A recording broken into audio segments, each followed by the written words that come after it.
Here is the quick simple take before you buy.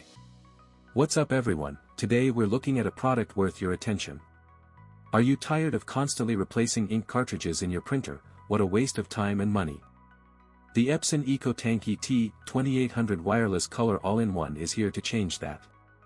This innovative printer uses cartridge-free printing, meaning you'll never have to deal with those tiny, frustrating ink cartridges again. With each ink bottle set equivalent to about 90 individual cartridges, you'll enjoy less frequent ink replacement, and when you do need to replace them, it's a much simpler process. Many customers have purchased and reviewed this product, and it's clear why it's so well reviewed. The benefits are numerous.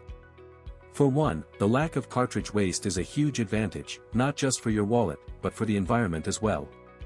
You'll also appreciate the vivid, detailed prints and documents produced by the micro-piezo heat-free technology, which allows you to fire off 10 ISO pages per minute, making quick work of large jobs. The sound of the printer humming along as it works is almost soothing, and the feel of the printed pages in your hands is satisfying, with crisp text and vibrant colors. In real-life use, this printer shines, whether you're printing out family photos, important documents, or homework assignments. The wireless capability makes it easy to print from anywhere in your home or office, and the included warranty gives you peace of mind.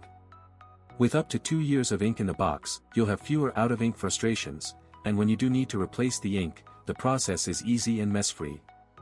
Overall, the Epson Ecotank Et-2800 is a reliable, efficient, and eco-friendly printer that's perfect for home use, and with its many benefits and features, it's no wonder it's a popular choice among consumers. If this helped, hit link is in the description for the current price.